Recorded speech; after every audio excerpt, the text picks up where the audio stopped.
Hi guys, welcome to my YouTube channel Proficiency Decoded. This channel helps in decoding the layers of knowledge with ease. Proficiency Decoded brings structured, thoughtful explanations to every topic. In this video, I will discuss about the Indian National Congress Party and their Muslim appeasement politics.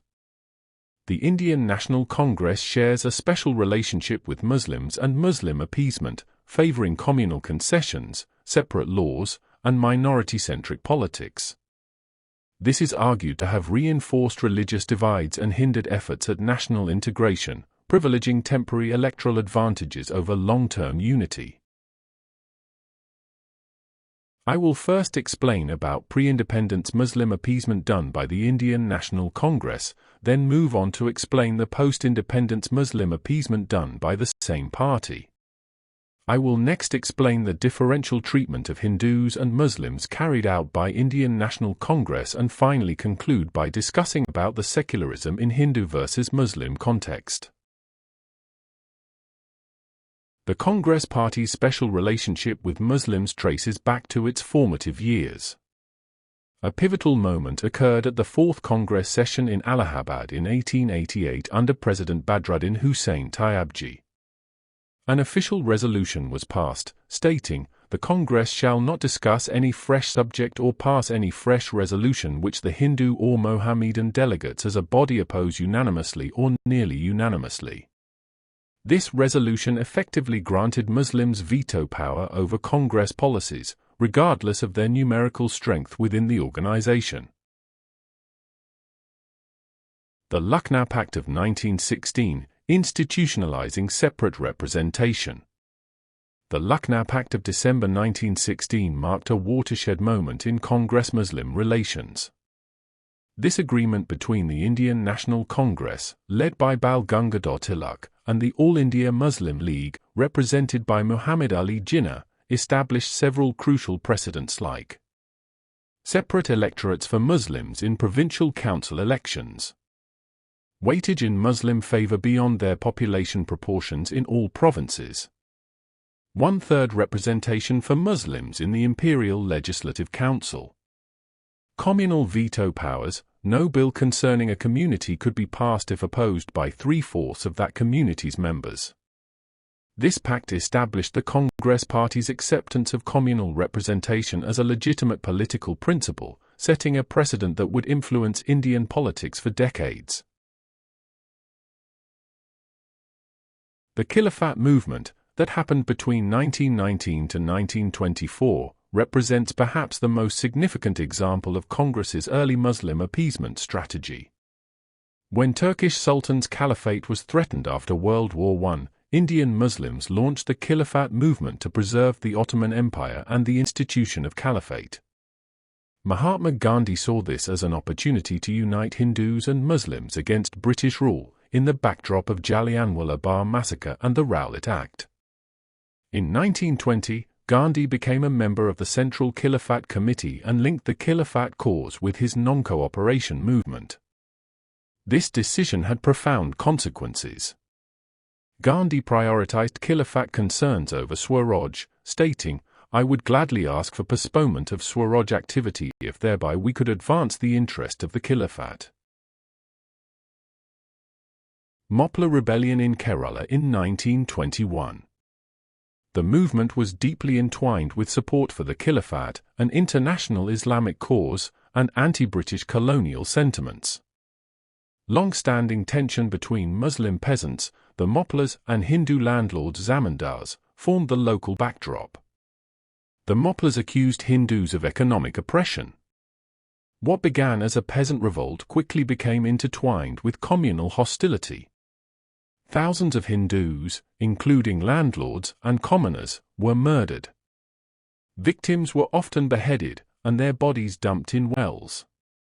Women faced rape and torture, and entire families were wiped out in orgies of violence. Roughly 100,000 Hindus were displaced, fleeing their native villages to become refugees.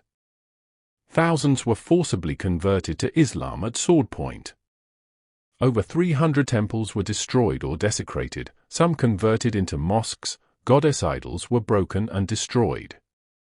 Yet Gandhi supported the Moplahs rather than the Hindu victims. Secularism as Muslim protection. The word secular was formally added to the Indian Constitution's preamble through the 42nd Constitutional Amendment Act of 1976 during Indira Gandhi's emergency period. This amendment transformed India's description from a sovereign democratic republic to a sovereign, socialist secular democratic republic. The timing and political context of this addition reveal significant insights into Congress's approach toward religious minorities. The 42nd Amendment was enacted during the period of emergency between 1975 to 1977, a 21-month period when Prime Minister Indira Gandhi ruled by decree. Indira Gandhi defended this addition by claiming that the founding fathers of our constitution and of our country had intended Indian society to be secular and socialist. All we are doing now is to incorporate them in the constitution itself, for they rightly deserve to be mentioned there. Articles 29 and 30 of Indian Constitution. The Indian Constitution, while proclaiming equality before law, created a framework that allowed different personal laws based on religion. Articles 29 and 30 became the constitutional foundation for minority rights. Article 29 guarantees that any section of citizens with distinct language, script, or culture has the right to conserve the same, and prohibits denial of admission to state-funded educational institutions based on religion. Article 30 grants religious and linguistic minorities the right to establish and administer educational institutions of their choice. These provisions, while ostensibly neutral, have been interpreted and implemented in ways that primarily benefit Muslim institutions, leading critics to argue that Congress transformed the Minority Affairs Ministry into a Muslim Affairs Ministry. The Shah Bano case of 1985 epitomized Congress's approach to Muslim appeasement. When the Supreme Court ruled in favor of maintenance for divorced Muslim women under Section 125 of the Criminal Procedure Code, the Congress government under Rajiv Gandhi faced a political crisis. Despite having an absolute majority with over 400 Lok Sabha seats, the Congress government succumbed to pressure from conservative Muslim groups and passed the Muslim Women, Protection of Rights on Divorce Act, 1986.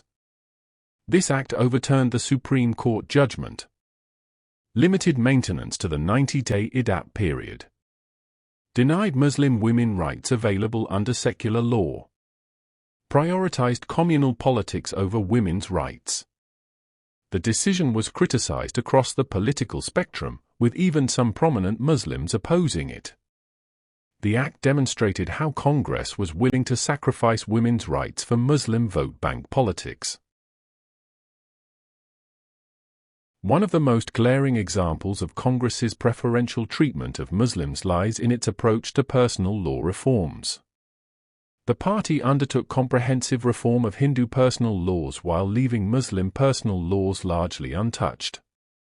Hindu personal law reforms under Nehru's leadership, Congress enacted sweeping changes to Hindu society like Hindu Marriage Act of 1955, Hindu Succession Act 1956, Hindu Minority and Guardianship Act of 1956, Hindu Adoptions and Maintenance Act of 1956. These acts abolished polygamy for Hindus, established equal property rights for women, and modernized marriage and divorce procedures. For Muslim personal laws, unchanged status quo. In stark contrast, Muslim personal laws remained virtually unchanged. The Muslim Personal Law, Sharia Application Act of 1937 continued to govern Muslim family matters, preserving polygamy rights for Muslim men, unilateral divorce, talaq, unequal inheritance rights like male heirs receiving double the share of female heirs, restrictions on Muslim women's marriage choices. This asymmetrical approach created an enduring disparity where Hindu society was subjected to uniform legal codes enforced by the state, while minority communities retained their traditional norms under the protective cover of religious freedom. Hindu understanding of secularism. The concept of secularism manifests differently when viewed through Hindu and Muslim perspectives, revealing the complexity of India's secular framework. Indian secularism draws heavily from the Hindu philosophical tradition of Sarva Dharma Samabhava, equal respect for all religions. This concept is rooted in the Vedic principle of Dharma Nirapekshata, indifference of state to religion. The Hindu approach to secularism is inherently pluralistic and inclusive, as reflected in the Rig Vedic principle, truth is one, the wise call it by many names. Key characteristics of Hindu secularism: acceptance of multiple paths to truth, tolerance of diverse beliefs within the same tradition, accommodation of polytheism, monotheism, and even atheism, emphasis on coexistence rather than conversion. Islamic understanding of secularism. Islamic approach to secularism often conflicts with the Western and Hindu understanding due to fundamental theological differences. Islam's emphasis on one God, one book, one path creates tensions with pluralistic interpretations of secularism. Challenges in Islamic secularism. Religious law. The Sharia is seen as divine command not subject to human modification. Resistance to reforms based on secular legal principles. Community identity strongly linked to religious law. Distinction between believers and non-believers affecting social integration. These differences explains why Muslim personal laws have remained resistant to reform while Hindu laws have been extensively modernized. Vote bank politics. Critics argue that Congress has used Muslim appeasement as a strategy to secure votes. This included the creation and emphasis on minority commissions and councils that focused exclusively on Muslim rights and grievances, often at the expense of fostering greater national unity. The Prevention of Communal and Targeted Violence Bill, tabled in 2011, proposed under Congress leadership, was also regarded as empowering minority communities disproportionately and curbing freedom of expression and majority convictions, feeding into communal division and suspicion.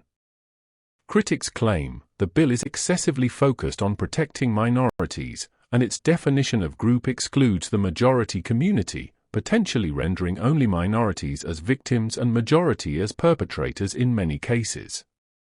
The bill provides for central authority intervention, which many argued would infringe on the powers of state governments and disrupt India's federal balance. Effects on national integration.